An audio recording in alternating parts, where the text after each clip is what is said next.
Be'ezanas Hashem Yisbarech, we will be continuing with Perek Asiri in the Rambam's Hilchos Yesodei Torah, the 10th and final chapter in the Rambam's laws of his foundations of Torah, in his Sefer Mada, his book of knowledge, and we'll continue our discussion about prophecy. Halacha Aleph. Any prophet that arises and says that God sent him, any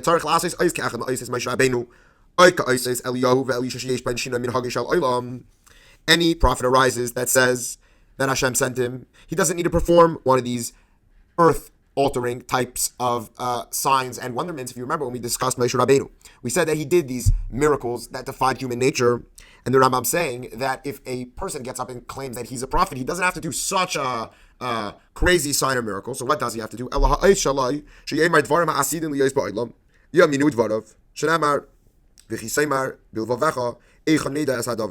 rather, what does he have to do? He has to say things that were going to happen in the future, and then they happen. As the pasuk says, this is talking about Bnei Yisrael asking, how are we going to know if a prophet is false or not? And the pasuk ends, which the Rambam doesn't quote here, but the pasuk ends, that if a false prophet says something in the name of God and it doesn't happen, so you know he's false. AKA, that if he says something and it does come true, so then we know that he's true. So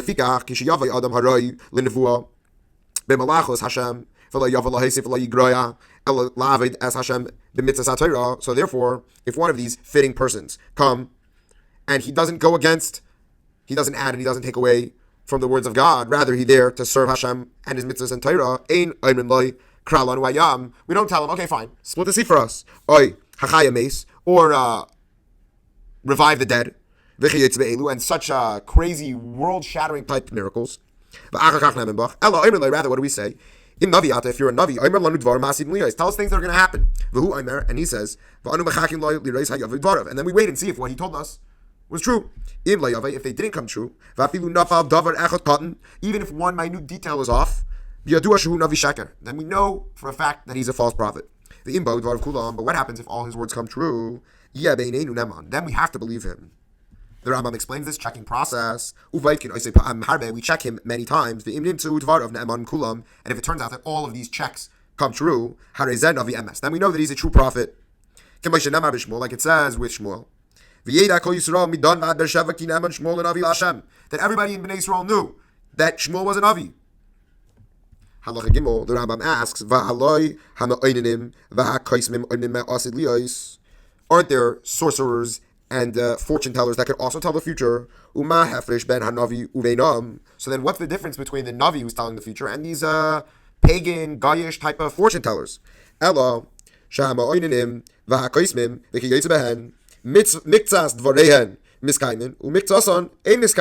So he says these other type of fortune tellers, when they give over prophecy or whatever it is, future fortune telling, so some of their words do come true, but there's some details that they get wrong. Like the pasuk says, let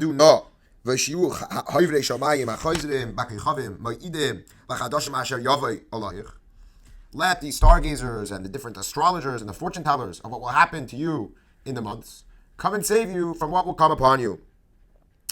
May asher v'loi kol asher. The Chazal teach us that what in the pasuk it says from what, rather than from all that. And it's also possible that they'll completely be wrong. Like the pasuk says, Mefer Isis Badim v'Koisim Yohelil, that Hashem is going to confuse the signs of the fortune tellers, and the magicians are going to go crazy. So we see that these false prophets, either some of the details are going to be wrong, or all the details are going to be wrong. Aval Navi, but the prophet, the true prophet, called Dvar of Kaiman, they're all going to be true. Shanama, like it says, Kila Yipol Midvar Hashem Arza, that not one word of Hashem is going to fall to the ground, meaning they're all going to come true. And also, like the pasuk says, Hanavi Asher Itay Chalim Yisaper Chalim Va'asher Dvari Itay Yidaber Dvari Emes Ma Leteven Es Habar Umashem. The Navi, meaning the false prophet that has a dream, let him tell over his dream. But the words that I speak to you will be true. And then he says, can you compare chaff to grain? That's what Hashem declares. Which what does that mean?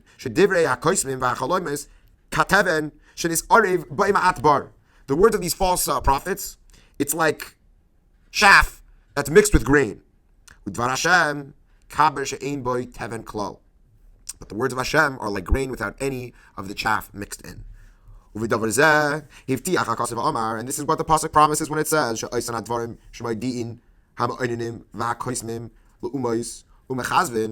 that the words that these type of soothsayers and fortune tellers tell to the nations of the world, the Bnei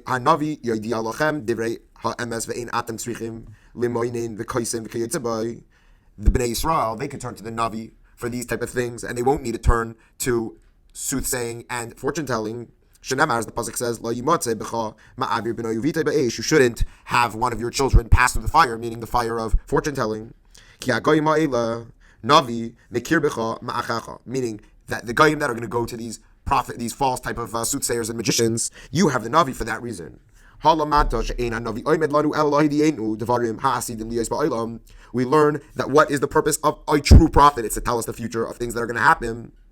Is it going to be a famine or is it going to be plentiful? Is there going to be war? Is there going to be peace? And similarly, and he even will tell over the future of people's individual needs.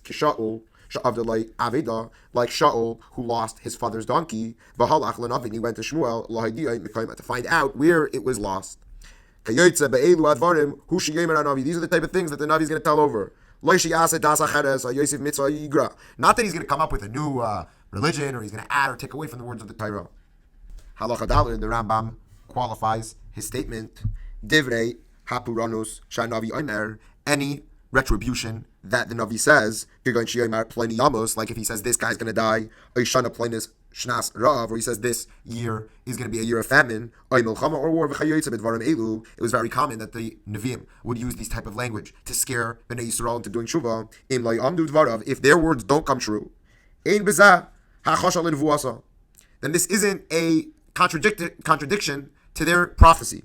And we shouldn't say, he said something and it didn't come, because Hashem is slow to anger, but he's filled with kindness, and he forgives the evil. And it's possible that the reason why his words didn't come true were because the people they repented, like the men of Nineveh.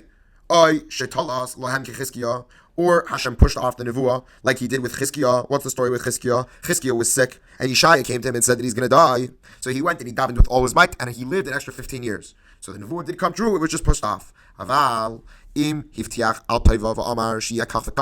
he goes and he prophesizes on something good, that this is going to happen for like and then this doesn't come true, then we know for sure that he's a false prophet. Because all positive commandments, decrees that Hashem commands, even if it's on condition, he will never go back on his word. So we learn that we only test a prophet based on positive future tellings. This is like the story of Yirmiyahu, who was responding to the false prophet Hananiah ben Azur. Yirmiyahu was prophesizing the destruction of the temple and Golos, and Hananiah was prophesizing these happy things. He said to him, Hananiah, he said, if my words don't come true, meaning the destruction of the Beis Hamikdash, that doesn't mean I'm a false prophet. But if your words, where you're saying all these good things are going to happen, if they don't come true, we know you're for sure a false prophet. Like the pasuk says, es hadavar hazeh. Again, making reference to that same pasuk that we said before. Halacha hey, navi sheheid loy navi achashu navi. Let's say a navi who was confirmed as a navi. He says that somebody else is a navi. Harei zeh becheskas navi. Then he, the second person, has an assumption to be a prophet, a true prophet. Ein zeh hasheni tarich hakira. We don't have to do all these tests to the second prophet. Shari Moshe Rabbeinu hey leYeshua. Just like Moshe did with Yeshua, where he said that he's a navi. And everybody believed him even before he performed any miracles. So too it should be for future prophets. Navi shenaida nevuasei v'ha'amnu dvarav pam acher pam oisheu loy navi. Let's say we have a case where there's a navi, and he gives his nevuah, and it comes true many times. Or another navi testified that he's a navi. And he continues in the ways of the prophets. It is forbidden to doubt his nevuah or to not follow his nevuah. Shama in emes, and tell yourself, oh, maybe he's lying. It's also usher for you to keep on testing him. And you shouldn't go on and test him forever. Shnamar, as the pasuk says, Loi sinasu es Hashem leikechem kasher nisisem b'masa. Don't test Hashem like you tested him in Masa. What's Masa? It's the place where the water, the Bnei Yisrael was thirsty. And Moshe Rabbeinu wasn't providing water. And there were rumors in Bnei Yisrael that Moshe was a false prophet, etc. Sha'amru, Bnei Yisrael said, Hayesh Hashem b'kir beinu imein. Is Hashem in your midst or not? Rather, once we know that a person is a prophet, a true prophet, Yaminu v'yedu ki Hashem b'kirbam, we should believe him because Hashem is in his midst. V'lo yaharu v'lo yichashvu acharav. We shouldn't test him or doubt his words. Like the pasuk says, v'yedu ki navi haya b'seicham. You will know that there is a prophet in your midst. Berich Rachmana Desayon. Mazel Tov on finishing all 10 prakim of Hilchos Yesodei Hatorah. Emirtz Hashem, we will continue and we will finish all of Sefer Madda together. And Emirtz Hashem, we will finish all 14 books of the Rambam, and together we will learn Kol Hatorah Kula. Emirtz Hashem, we will continue with Hilchos Deis tomorrow.